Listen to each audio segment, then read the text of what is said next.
Hi YouTube, welcome back. My name is Paige and today I'm going to be talking to you guys about a couple video games I've been playing over the last 2 or 3 months that I think are really awesome, and I just want to tell you guys how I feel about them so far.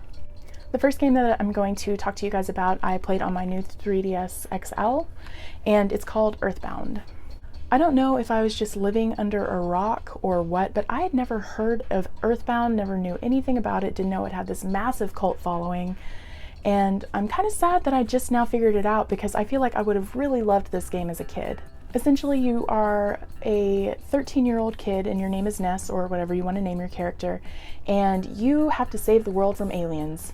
And you are going to beat however many stray dogs and snakes and barfs you have to until you get there and get it done. That's a really brief synopsis. And you have 3 friends accompanying you, Paula, Jeff, and Pooh. Yes, his name is Pooh. And your main weapon is a baseball bat. This game is one of the most interesting games that I've ever played ever. I've never had a game make me laugh and cry and feel as uncomfortable almost as Earthbound did. The music is spectacular in this game. It's so interesting how the music is so good. The game is really funny in that it has a very interesting sense of humor. It is cringy and childish, and I love everything about it. However, some of the jokes are really adult-like jokes that probably kids wouldn't get at all, and there's something about that that just I really appreciate. Also, the characters themselves are very funny. The names and appearances of some, like there's a character named Mr. Saturn and he looks like a boob. I'm just saying it like it is. I think he's a boob. And also the individuality of all the different bad guys in the game. Like, there are not many bad guys in the game that look the same, and their names are so comical, like Master Belch. I don't know, it's a lot of individuality put into it, and I really appreciate that. Also, it made me really sad. I won't do any spoilers or anything, however, the creator and his team did a very good job in incorporating the player into the game, but by the end of it I was crying because I felt so attached to these characters and felt so a part of the world that they were in, and it was so interesting to me that they were able to do that in the way that they did it. If you know what I'm talking about, you should totally comment because I would love to talk to somebody about this. It was such a powerful ending and I really loved it.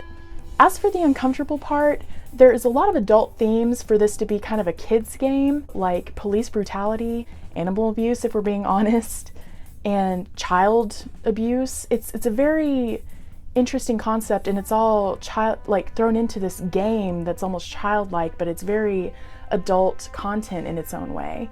So slightly uncomfortable in that aspect, that this man who apparently has never been to America at the point that he made the game, he hadn't been to America, hit so many sensitive topics almost in American society all in one game. Very fascinating to me, but I really liked it, and I would highly recommend, if you haven't played Earthbound, go ahead and buy a copy. It's probably, I put maybe about 30 to 40 hours into it, and I'm already ready to go ahead and go back and play it again, so if that tells you anything. The next game that I have been playing has been on my PS Vita, and it is Persona 3. Again, I don't really know much about the Persona series. I know that Persona 3 originally came out on PS2 way back when, and I had showed an interest in wanting to play the Persona 4.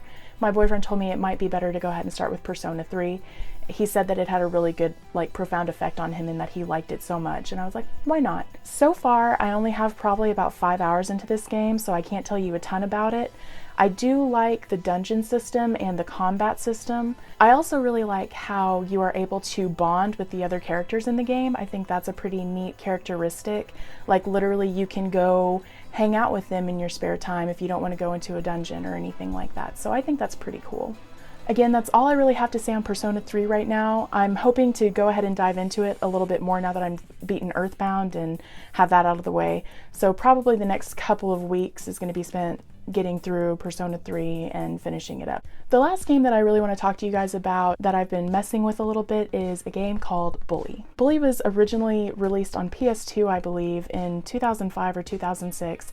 I remember seeing the commercials on TV and thinking, wow, I want to play that game. No idea what it's about, but I want to play it. Essentially what Bully is like a Grand Theft Auto game set in a boarding school, and you're beating kids up for money and respect.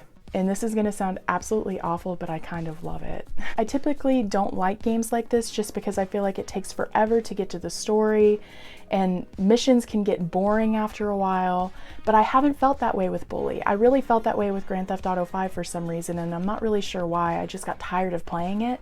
But Bully is just so interesting in that it's really mindless and I almost don't care what the story is. It does have a really fun trophy list so far that I've seen. I have a few that have just come naturally, but I think there's one that is like steal 20 bikes or egg 25 cars, stuff like that, and it's terrible, but it's so funny that it's terrible. I really don't think there's any way to make myself sound okay in saying that I like this game. Like, it's a terrible concept in that aspect, but I'm really enjoying it a lot. You're able to like pursue girls that you like and you can kiss them and give them flowers and things like that. You also can try to impress certain cliques, and so far the only cliques I seem to be impressing are the nerds, so I'm like, all right. But so far I'm liking it really as a filler type game. Otherwise, I mean, I'm not really playing it seriously. I'm playing it in between serious games. Like whenever I would get kind of tired of Earthbound for a little bit, I'd put it down and play Bully for a little bit, and it was just kind of fun, relaxing, mindless, not having to think and do too much. You guys, those are the games that I've been playing recently. I hope to pick a couple more up this summer. I've been seeing a lot of things that PlayStation's been advertising I want to look at, so hopefully I'll get to do that soon. I know there's a Psycho-Pass game coming out in I think September, and I'm pretty stoked about that. I loved the anime. And the deeper I get into these games, hopefully the more I'll be able to talk about them with you guys. I really love playing, and it's something that I didn't really realize until probably about a year ago. It's almost like a way of getting out of this world and stepping out of the stresses of your day and getting into a completely different one. Books used to be like that for me, but I've noticed recently it's hard for me to just sit down and read a book anymore. So anyway, if you liked it, give me a thumbs up. If you didn't, give me a thumbs down. And talk to me about some of these. If you guys have played these, let me know, or if there's games out there that you've really liked. I want to play new games, and I want you guys to tell me what games to play. So tell me what games to play. As always, thank you for watching. I really appreciate it from the bottom of my heart, and I will see you next Wednesday. I'll have a video on Wednesday. It will not be late, promise. And I hope you guys have a really awesome weekend, and a happy Mother's Day to everyone. Bye guys.